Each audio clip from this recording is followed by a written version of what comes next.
नमस्कार मैत्रिणींनो, अन्नपूर्णा किचनमध्ये तुमचे खूप खूप स्वागत। मैत्रिणींनो, शनिवारी 25 तारखेला आषाढी एकादश आहे आणि हा उपवास सगळेजण करत असतात।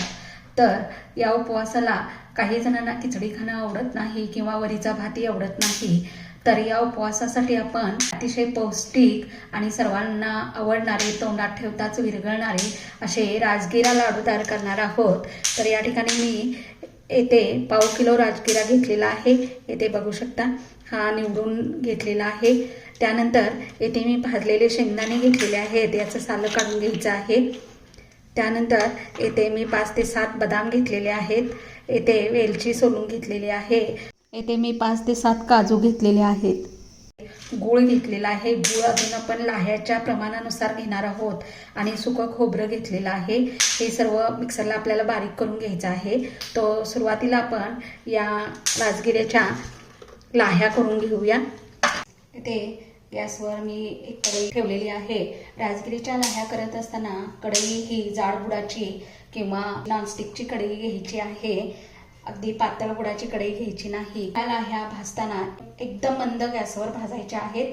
कढई अगोदर गरम करून घ्यायची आहे।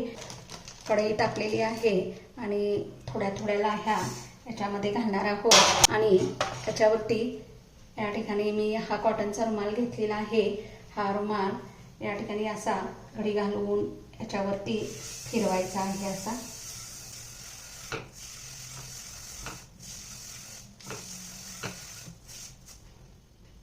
त्याला भाजत असेल तर या ठिकाणी गॅस बंद करून असं एका चमच्याने या कापडासोबत असं फिरवायचं आहे।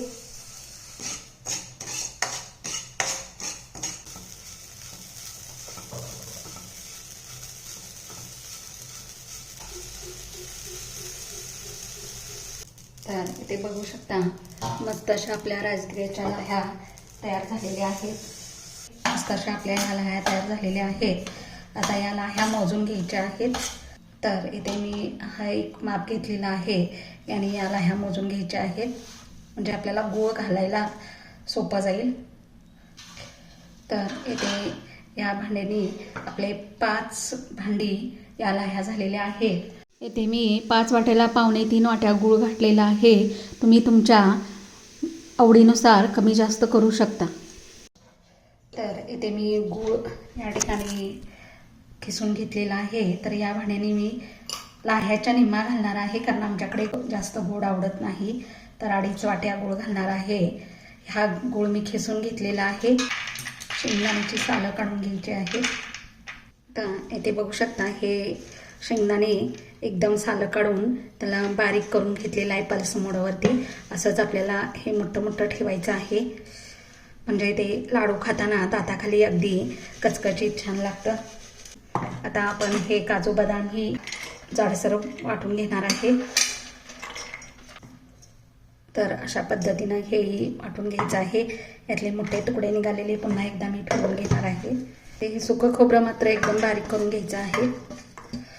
इथे सुकं खोबरं ही तुम्ही बघू शकता एकदम बारीक झालेलं आहे। आणि आता हे सर्व या बारीक केलेल्या शेंगदाण्यामध्ये घालून घ्यायचं आहे। गॅसवर मी एक कढई ठेवलेली आहे।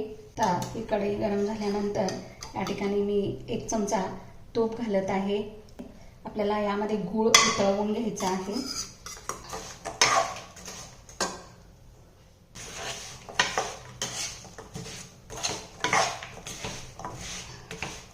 आपण या लाह्या एका परातीत काढून घेणार आहे। शेंगदाण्याची जी भरड करून घेतलेली आहे ती यामध्ये मिक्स करायची आहे। इथे बघू शकता, लगेच गॅस बंद करायचा आहे आणि हे गरम गरमच मिश्रण या ठिकाणी आपल्याला ह्यामध्ये ओतायचं आहे। तर इथे थोडं थोडं मिक्स करायचं आहे, एकदम नाही मिक्स करायचं, कारण जर गोळ जास्त झाला असेल तर पातळ होऊ शकतं। आता हे थोडंसं कोमट झालेलं आहे। हाताला तूप लावून घ्यायचं आणि कोमटच हे बांधून घ्यायचे आहेत लाडू।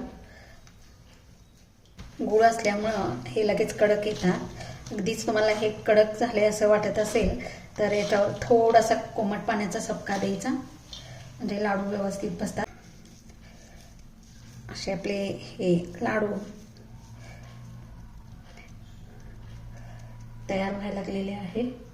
तर इथे बघू शकता असेच सर्व लाडू आपण वळून घ्यायचे आहेत. तर इथे तुम्ही बघू शकता खमंग खुसखुशीत आणि अतिशय पौष्टिक आणि तोंडात घालताच विरघळणारे आषाढी एकादशीचे असे हे राजगिऱ्याचे लाडू आपले तयार करून झालेले आहेत. आणि तुम्ही असेच अतिशय पौष्टिक लाडवाची रेसिपी करून पहा आणि तुम्हाला ही रेसिपी कशी वाटली ते मला कमेंटद्वारे सांगा. आणि माझ्या चॅनलला लाईक, सबस्क्राईब आणि बेल आयकॉनवर बटन दाबायला विसरू नका.